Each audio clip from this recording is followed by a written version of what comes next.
Hare Krishna, everybody. I'm just on lunch at work, and here, let me take off my name tag. It's got my Karmi name on it.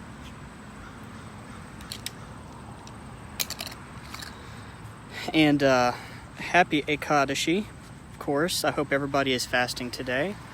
First off, I'm just going to read a little bit from a book called The Nectar of Instruction, which I don't really consider to be a beginner's book, and I'll go a little bit more into that later. But I'll just get started by reading the excerpt that I had in mind. So without further ado, I'll try to focus so you guys can see. Similarly, the demands of the body can be divided into three categories: the demands of the tongue, the belly, and the genitals. One may observe that these three senses are physically situated in a straight line as far as the body is concerned, and that the bodily demands begin with the tongue. If one can restrain the demands of the tongue by limiting its activities to the eating of prasadam, the urges of the belly and the genitals can automatically be controlled. In this connection, Srila Bhaktivinoda Thakur says, I'm not very good at reading or pronouncing rather Sanskrit, so I'll move on to the translation. O Lord, this material body is a lump of ignorance, and the senses are a network of paths leading to death. Somehow or other we have fallen into the ocean of material sense enjoyment, and of all the senses, the tongue is the most voracious and uncontrollable. It is very difficult to conquer the tongue in this world. But you, dear Krsna, are very kind to us. You have sent this nice prasadam to help us conquer the tongue. Therefore, let us take this prasadam to our full satisfaction and glorify your lordship, Sri Sri Radha and Krishna, and in love, call for the help of Lord Chaitanya and Prabhu Nityananda. There are 6 kinds of rasas, tastes, and if one is agitated by any one of them, he becomes controlled by the urges of the tongue. Some persons are attracted to the eating of meat, fish, crabs, eggs, and other things produced by semen and blood and eaten in the form of dead bodies. Others are attracted by eating vegetables, creepers, spinach, or milk products, but all for the satisfaction of the tongue's demands. Such eating for sense gratification, including the use of extra quantities of spices like chili and tamarind, is to be given up by Krishna-conscious persons. The use of pan, haritaki, betel, nuts, various spices used in pan-making, tobacco, LSD, marijuana, opium, liquor, coffee, and tea is indulged in to fulfill illicit demands. If we can practice accepting only remnants of food offered to Krishna, it is possible to get free from Maya's victimization. Vegetables, grains, fruits, milk products, and water are proper foods to offer to the Lord, as Lord Krishna himself prescribes. However, if one accepts prasadam only because of its palatable taste, and thus eats too much, he also falls prey to trying to satisfy the demands of the tongue. Sri Chaitanya Mahaprabhu taught us to avoid very palatable dishes, even while eating prasadam. If we offer palatable dishes to the deity with the intention of eating such nice food, we are involved in trying to satisfy the demands of the tongue. If we accept the invitation to a rich man with the idea of receiving palatable food, we are also trying to satisfy the demands of the tongue. In the Chaitanya Charitamrita, in the Antya Leela, chapter 6, text 227, it is stated, that person who runs here and there seeking to gratify his palate and who is always attached to the desires of his stomach and genitals is unable to attain Krishna. As stated before, the tongue, belly, and genitals are all situated in a straight line, and they fall into the same category. Lord Chaitanya has said, Bala na kaibe ara baila na paribe. Do not dress luxuriously and do not eat delicious foods.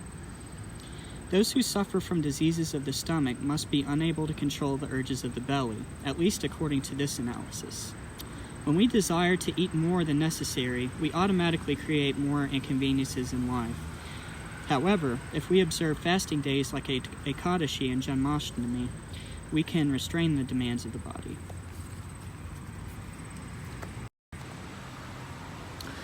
So if you see from there, if we control the tongue, then basically we can control anything. We can control the stomach, we can control sexual urges, And then more so, he goes on to talk later about controlling your tongue as far as what you say. And he goes on to talk about how frogs go on croaking even when they are inviting the snakes to eat them, because they're making noise and drawing them, attention to themselves. Good story there. If you guys don't know it, look it up. It's in that book. But moving on, I definitely do not recommend this book for beginners, because when it comes to instructions, it really gets to a main reason of why I left Christianity, or was looking for something more than what Christianity offered. Christianity is very much, it seeks to control the individual without giving them a reason why, or tells you to do things without giving you a reason why. And this leads into my next topic, which is basically about control versus service. When you are in a materialistic mindset, you are, first of all, you're being controlled because you're serving somebody at all times. And if you're choosing not to serve God, then you are being controlled to serve other people. So for example, I'm wearing on my shirt right now the Best Buy logo, Microsoft logo. In the modern world, especially when it comes to capitalism, everybody is being controlled first and foremost by your boss, your employer, the person who's paying your bills, giving you food to eat, etc. A lot of the times in our material consciousness, we might wake up and not really want to wake up. We'll want to sleep more. We won't want to go to work. This happens when we're in material consciousness. We feel like we're always being pushed to do something, like we're being controlled, basically. But whenever we develop this mindset, and this is why Krsna consciousness is so amazing, because it leads you in at a base level before it gives you any rules and regulations.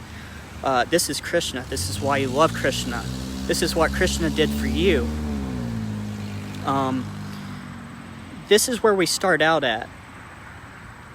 And this also goes to how we should be preaching. We don't go straight out and just tell people about Krsna. We try to get down on their level and try to explain to them what our religion does for us personally.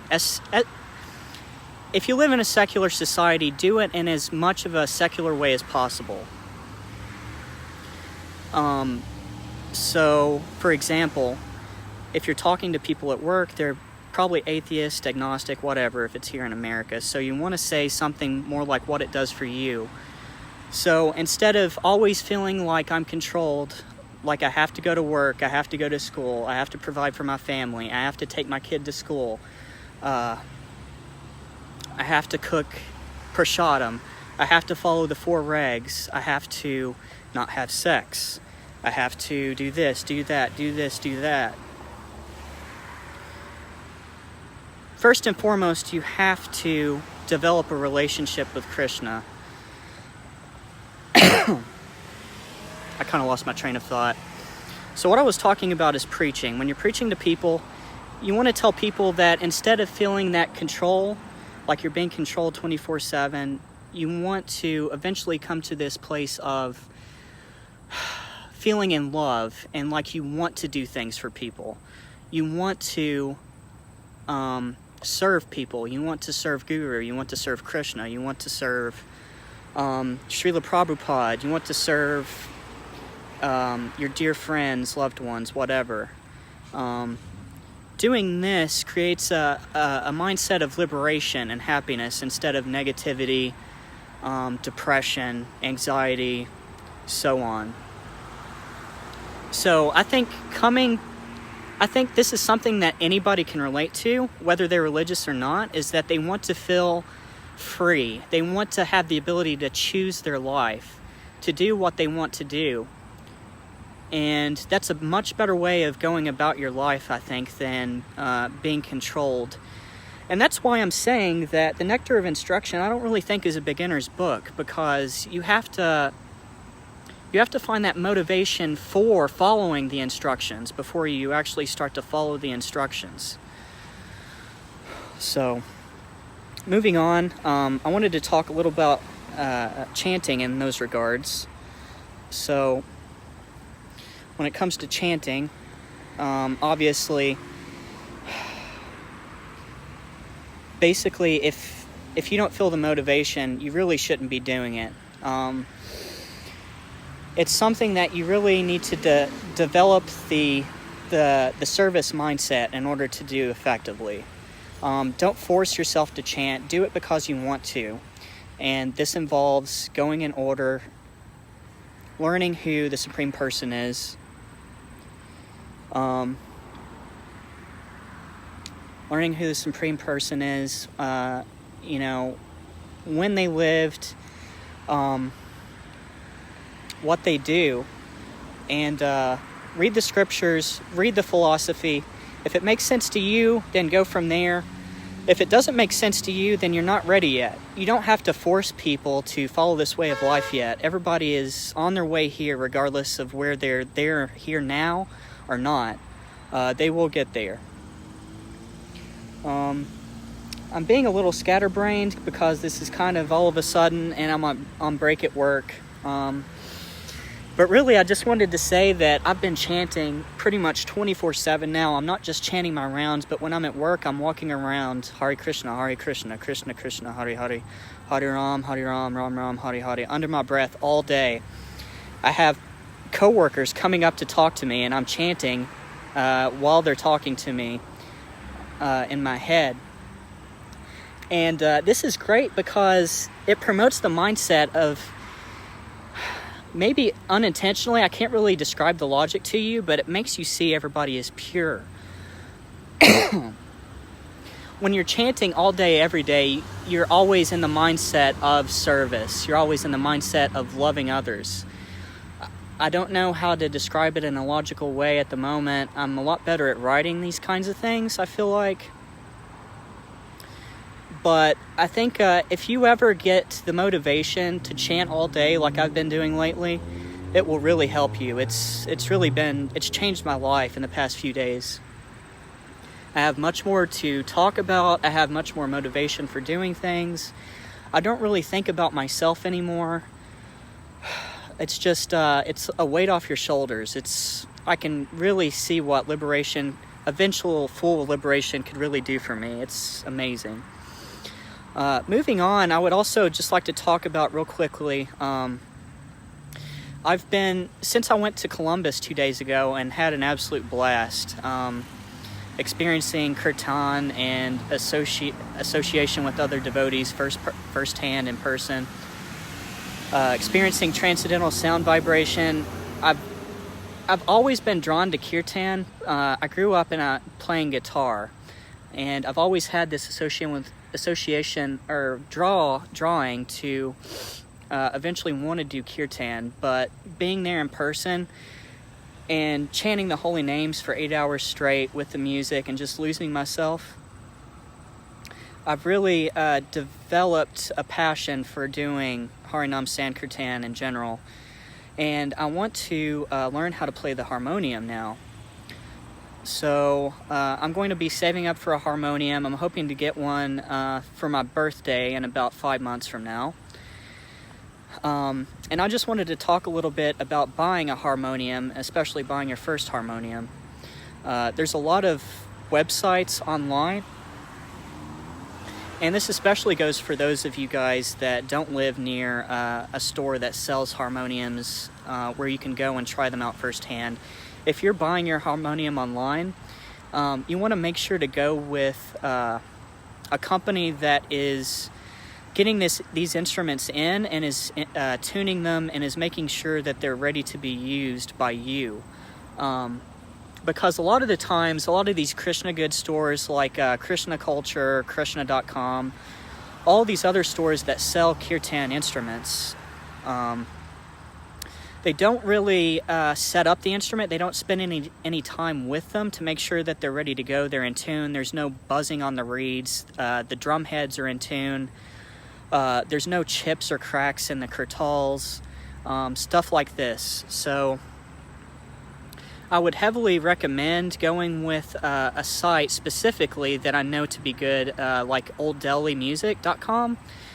There's a gentleman that works there named Nick Dillon, and he personally goes through every instrument that he sells and sets them up. You're going to be paying a little bit more for this, but it's definitely worth it, getting an instrument that works straight out of the box so that you're not frustrated and you don't have to learn to repair it straight away, which eventually definitely would be a very good skill set to learn. But just starting out playing an instrument, you want to take it out of the box and develop your relationship with it before you have to fix it, because it's just kind of frustrating. But like I said, Old Delhi Music is awesome. They carry some of the best brands like Bina, Bava, which is actually that guy's brand specifically. And I think that's pretty much everything I wanted to talk about today. Comment David, it's nice to see you guys. Hare Krishna. Freedom and genuine love, gratefulness is what Sri Radha teaches. Exactly, Comment David. You talk about, all the time that a lot of devotees feel like they're being oppressed, or like they're somehow missing out by chanting all day. But it's exactly the opposite. Like I was saying, you're going to feel liberated instead of feeling controlled. So that's really all there is to it. Hare Krishna, you guys. I hope you guys have a great Ekadasi, and I love you guys dearly. Thank you very much.